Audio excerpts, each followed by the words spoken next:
नमस्कार दोस्तों, इस कहानी का नाम है पारस पत्थर।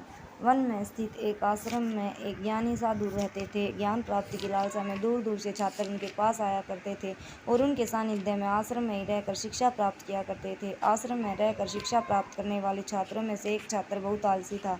उसे समय व्यर्थ गंवाने और आज का काम कल पर टालने की बुरी आदत थी। साधु को इस बात का ज्ञान था, इसलिए वे चाहते थे कि शिक्षा पूर्ण कर आश्रम से प्रस्थान करने से पूर्व वह छात्र आलस्य छोड़कर समय का महत्व समझ जाए।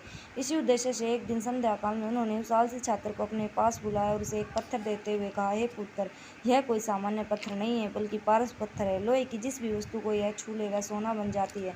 मैं तुमसे बहुत प्रसन्न हूँ, इसलिए 2 दिनों के लिए पारस पत्थर तुम्हें दे रहा हूँ। इन 2 दिनों में मैं आश्रम में नहीं रहूँगा। मैं पड़ोस के गाँव में रहने वाले अपने एक मित्र के घर जा रहा हूँ। जब वापिस आऊँगा तब तुमसे ये पारस पत्थर ले लूँगा। उसके पहले जितना चाहो उतना सोना बना लो। छात्र को पारस पत्थर देकर साधु अपने मित्र के गांव चले गए। इधर छात्र अपने हाथ में पारस पत्थर देखकर बड़ा प्रसन्न हुआ। उसने सोचा कि इसके द्वारा मैं इतना सोना बना लूँगा कि मुझे जीवन भर काम करने की आवश्यकता नहीं रहेगी और मैं आनंदपूर्वक अपना जीवन व्यतीत कर पाऊँगा। उसके पास 2 दिन थे। उसने सोचा कि अभी तो पूरे 2 दिन शेष है। ऐसा करता हूँ कि एक दिन आराम करता हूँ, अगला पूरा दिन सोना बनाता रहूँगा।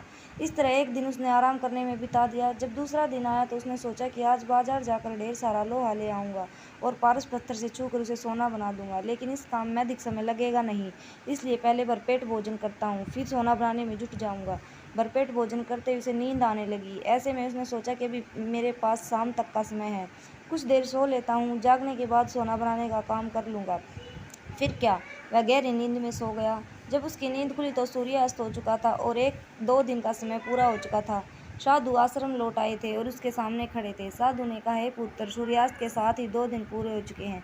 तुम मुझे वह पारस पत्थर वापिस कर दो। छात्र क्या करता, आलस्य के कारण उसने अमूल्य समय व्यर्थ गवा दिया और साथ ही धन कमाने का एक सुअवसर भी। उसे अपनी गलती का एहसास हो चुका था और समय का महत्व भी समझ आ गया। वह पछताने लगा। उसने उसी क्षण निश्चय किया कि अब से वह कभी भी आलस्य नहीं करेगा। सीख, जीवन में उन्नति करना चाहते हैं तो आज का काम कल पर टालने की आदत छोड़ दे।